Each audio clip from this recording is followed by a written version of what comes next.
Okay, jumping on here real quick to demonstrate a very simple concept. How to use a plain 52 card, average regular 52 card deck as an oracle for your solo tabletop role-playing game sessions. Very easy. Let's get to basically all you do is you ask a yes or no question, shuffle, cut the deck. You take out the first card.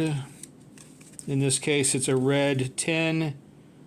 And then the second card, say it's a black 5.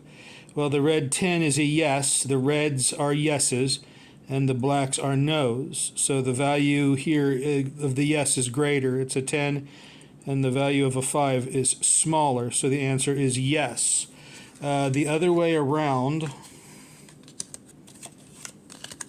would be if the value of, say, the black card 4 and the red card, well, it's going to,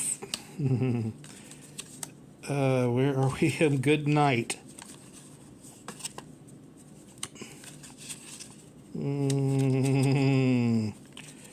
It's doing this simply to frustrate me today. There we go. Excellent.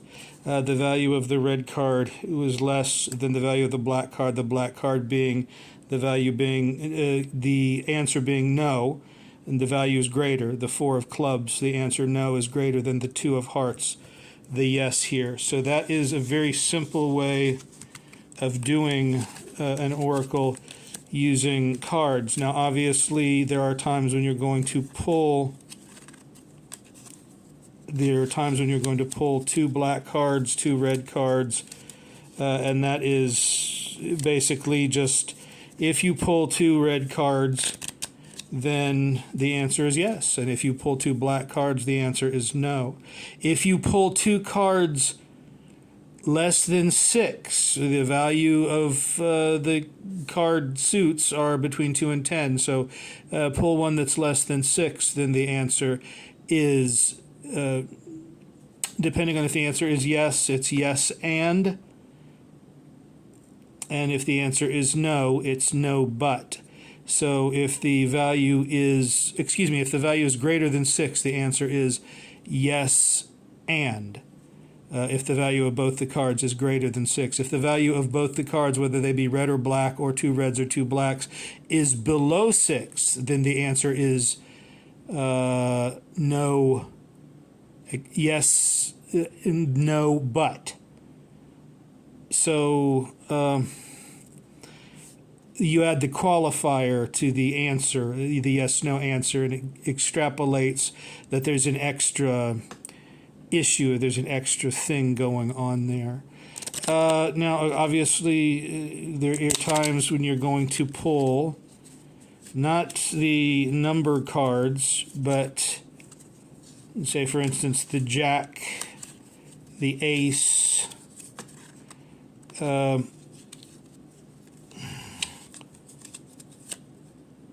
there's another jack. Oh my goodness. Where are our kings? There's a queen. You pull the face cards. The king, I typically consider that a good event. The queen, when she is pulled, is a reroll. The jack is an unforeseen encounter, and then the ace is a catastrophic event or a monster. So that is an easy way, and then you can have either random tables for all those things. Depending on the suit, you can have even fine-tune it a little bit more. You know, if you have a suit of diamonds, typically that would correspond with treasure. Hearts might mean either issues to deal with fortitude or personal circumstance, or potions. Spades, weapons, and clubs, dexterity, that sort of thing. Clubs might mean spells. So that is an easy way real easy way to simply use a card deck as an oracle. Now also, well, there's the Joker. If you want to fit him in, you can play the whole game doing nothing but improvising with a card deck. If you're dungeon crawling or if you're in a building, every card, or there's the Joker again, every card can relate to the size of the room. If you're using a game grid like this, a 6 might be 6 squares, or if you want to double it, it could be 12. These are 9, each square representing about 5 feet of game world space. You can also, again, if the faces of the cards, say the heart, could have something to do with if there's a potion in the room. You ask the oracle, well, is the potion in the room?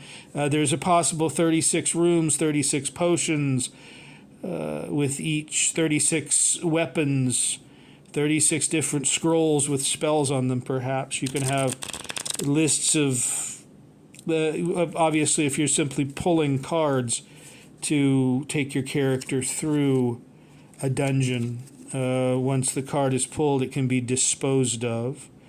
And then that area of the dungeon, a dungeon would be 36 rooms if you use the whole deck. Just say pull a 5, 10, 5 and 5 is 10, so they're saying there's 9, maybe 10 squares here. There's an extra square where they enter. And then the suit is clubs, so we could say that our character here, our female elf warrior, may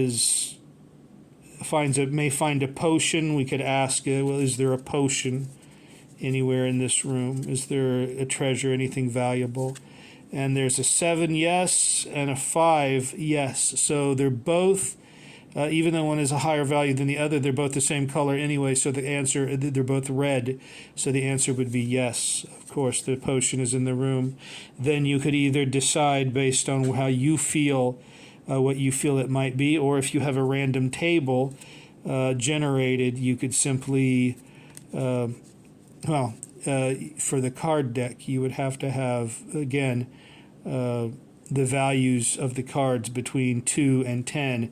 The table would have to reflect that value. The number on the table would have to reflect that value. So if you had say, a 6 of clubs, the potion would be potion number 6 she would find, and whatever that entailed. And then we could just remove the card.